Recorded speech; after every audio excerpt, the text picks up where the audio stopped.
अस्सलाम वालेकुम, welcome back to my YouTube channel. उम्मीद करती हूँ कि आप सब ठीक होंगे। पिछली वीडियो में हमने देखा था कि काशी-गोरचेट थ्योरम क्या होता है। ठीक है, अब इस वीडियो में हम ये देखेंगे कि काशी-गोरचेट थ्योरम को हम मैथमेटिकली कैसे सॉल्व कर सकते हैं, या अगर कोई क्वेश्चन आए तो हम उसे कैसे सॉल्व करेंगे। फर्स्ट में एग्जांपल्स देखें कि अगर हम देखें अप्लाई करना है हमने काशी-गोरचेट थ्योरम टू शो दैट कि जब फंक्शन हमारा एनालिटिक है तो उसका इंटेग्रल जो है वो इक्वल टू 0 है। ये हमने शो करना होता है। When contour C is a circle, अगर हमें कॉन्टूर जो है वो सी जो है हमारा वो सर्कल है, तो हमें पता है कि कॉम्प्लेक्स एनालिसिस में z is equal to x plus iota y होता है और एक्स वाई बिलोंग करता है रियल नंबर को, under root -1 equal to iota होता है। तो जी मोड इक्वल टू 1 का मतलब क्या है कि इसका सेंटर जो है वो 0 0 है विद रेडियस 1। ठीक है, फर्स्ट एग्जांपल जो है वो हमारा f of z is equal to z square over z -3। Circle जो हमारे पास कॉन्टूर है वो क्या है, जी मोड इक्वल टू 1। इसको क्या करेंगे, डिफरेंशिएट करेंगे। पहले इसको हमने डिफरेंशिएट किया है तो इसके ऊपर क्वोशंट रूल लगेगा। क्वोशंट रूल लगाया है इसके ऊपर।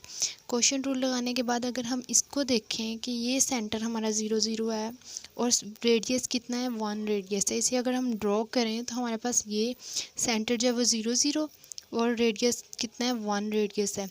इसके अपॉन एक सर्कल हमने ड्रॉ किया।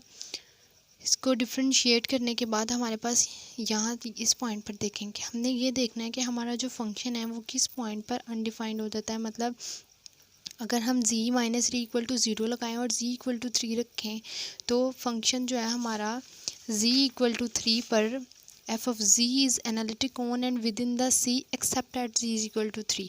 फंक्शन हमारा एनालिटिक है लेकिन z इक्वल टू 3 के अलावा जितने पॉइंट्स हैं उन सब पॉइंट पर हमारा फंक्शन जो है वो एनालिटिक है। z इक्वल टू 3 पे नहीं होगा। वो क्यों नहीं होगा कि अगर हम z की वैल्यू 3 रखते हैं तो 3 -3 करें तो नीचे 0 हो जाएगा। इस वजह से हमारा फंक्शन जितने भी पॉइंट्स हैं उन सब पे एनालिटिक है, लेकिन z इक्वल टू 3 पे एनालिटिक नहीं है। The point 3 lies outside the circle, so it is not analytic at z equal to 3।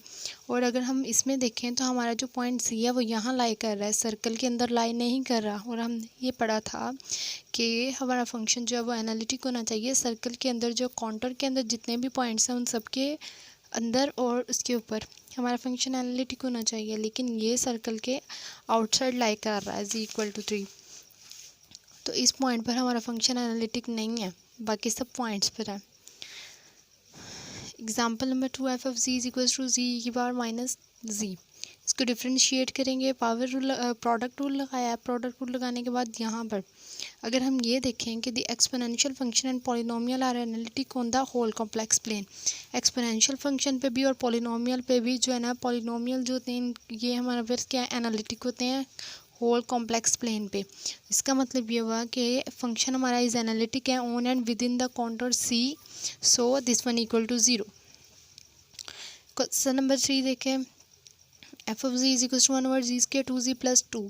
Differentiate इससे करेंगे। डिफ्रेंशिएट करने के बाद इस पॉइंट पर दिस इज़ नॉट एनालिटिक। अगर हमारे पास ये एनालिटिक नहीं है, ये टर्म अगर हमारे पास किसके इक्वल होगी, 0 के इक्वल, तो ये एनालिटिक नहीं है। इसको चेक करने के लिए हमने इसके ऊपर क्वाड्रेटिक फार्मूला लगाया। क्वाड्रेटिक फार्मूला से हमारे पास -1 प्लस माइनस आयोटा वैल्यू आई है। ये वैल्यू है, ये जो वैल्यू है ये लाई कर रही है सर्कल के आउटसाइड पे। तो ये हमारे पास क्या है, इस पॉइंट पर सर्कल के ये जो है एनालिटिक नहीं है, बाकी सब पॉइंट पर वो एनालिटिक है। Question number 4, f of z is equal to second hyperbolic z. इसको डिफरेंशिएट करेंगे तो सेकेंड हमारे पास 1 ओवर कोस हाइपरबोलिक जी होगा और tan साइन एक्स ओवर जी एक्स मतलब कोस एक्स होता है। हाइपरबोलिक है तो साथ हाइपरबोलिक आएगा।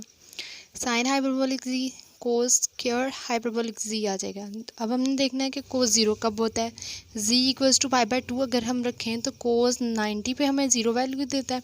तो फंक्शन हमारा एफ ऑफ जी जो है वो एनालिटिक है, is on and within the circle, so second hyperbolic x का इंटीग्रल इक्वल टू 0 है। सिर्फ इस पॉइंट पर वो एनालिटिक नहीं है, बाकी सब पॉइंट पर वो एनालिटिक होगा हमारा फंक्शन। तो ये इसकी एग्जांपल थी काशी-गोरचेट थ्योरम की। उम्मीद करती हूँ कि आपको समझ आई। अगर नहीं किसी को समझ आई तो फिर वो कमेंट में पूछ सकते हैं। ओके, अल्लाह हाफिज़।